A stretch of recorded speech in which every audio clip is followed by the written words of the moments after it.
with the remaining 6, 7, 8, 9, and 11, 12, 13. Then you can go into this report.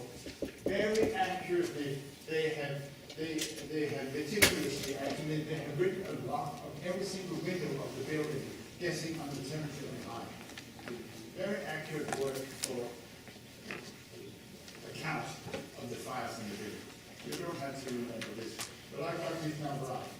So on the 7th floor, for instance, a fire was observed from 2 to 3:15, and from 4:15 to 5 minutes later, then it went up, etc., etc. The only thing which will be important later on is what happened on the 3rd floor, where the fire was observed 8 minutes past 2 to 2:30, and then occasionally on and off until collapse time, 20 minutes past 5. Another feature of this list, yes please? Well, was there any suggestion of what started those fires? No, we don't know why these fires were started. This said that the fires was ignited due to the collapse of the North Tower on 10:28 in the morning. And another interesting thing related to your question is that none of these fires were observed before 2 o'clock. And as you might remember, 1 minute ago, I said that the early fires on the top floors had all gone out by 1 o'clock. So between 1 o'clock and 2 o'clock, there were no fires observed in Building 7. And we do not know why they survived again on these 6 floors.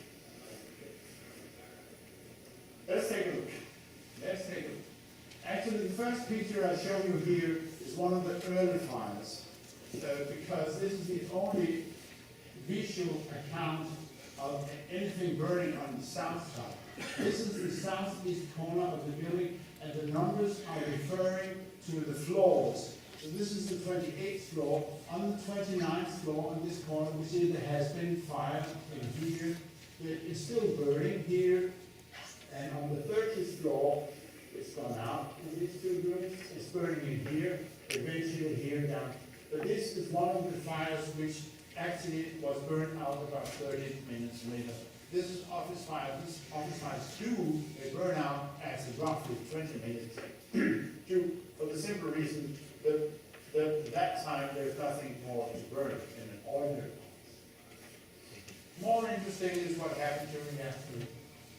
We are here on the other side of the building, the east side of the building. And there's something going on up here. This is around the 11th, 12th, 13th floor. This is a close-up of the same building. Actually, you see it's burning on the 11th and the 12th floor here. The small numbers are referring to the numbering of the perimeter columns in between, behind the facade. So by referring to the floor and the perimeter column, you have a very convenient coordinate system actually for the whole outside of the building. You can refer to the perimeter column and the floor, and you know exactly where you are. The time here is about 3:30. A little later, this is a picture from the north side, and you'll see that there is a little fire here. This is the 12th floor, this is the 7th floor, it's burning here a little before 3 m. A few minutes later, we do not know exactly the time of this, but it must be a little later than the previous one, because the fire on the 12th floor now have extended a little towards the west. So does the fire on the 7th floor. There's a satellite fire going on here, again in the western direction. This one has been timed exactly at 3:12. This is again on the north side. The fire on the 12th floor is moving a little more to the west. Now on the 7th floor, the one we saw here has gone out, but this one a little bit further to the west is still moving. There's nothing else going on in the building. About an hour later, we are back on the east side where we were 1.5 hours ago. We'll see that the fires on the 12th and the 13th floor had gone out. At this time, something had been happening here on the 8th floor. It's died out. There's still a heavy smoke coming out of this window. Maybe he had forgotten his window tires in his office. And so this is the black smoke. There's a black smoke here. On this point, I'm often asked, what's going on here? Where does this smoke come from? Was that your question? No, that's where I heard the sprinklers. The automatic sprinkler system. This is a story on its own, because the building was totally equipped with an automatic sprinkler system. There was an early report by FEMA, the Federal Emergency Management Agency, which I do not mention here because it's not important for the news report, but it is recommendable because the technical descriptions in these reports are revealing.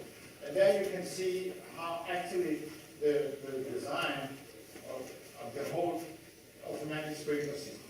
It was divided into so that the lower part of the building up to the 22nd floor was fed by water from the city, while the upper part of the building from the 22nd floor up, they were fed from two enormous water tanks on the roof, each being 22,000 gallons of water.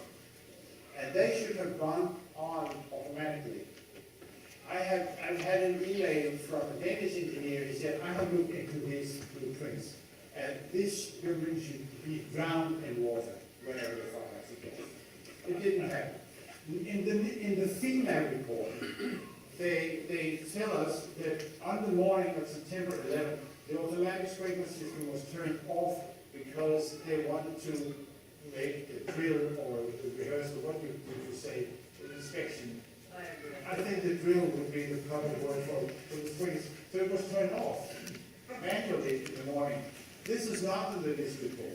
The NIST claimed that since we are dealing here with fires below the 22nd level, the water pressure of the city water was so low that they could not feed the automatic sprinkler system.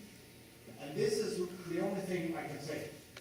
What I could add, the building was equipped with what you call boosters, water connections, where the fire department could have come up with the tank truck with water and actually filled the whole system with water if they had wanted to.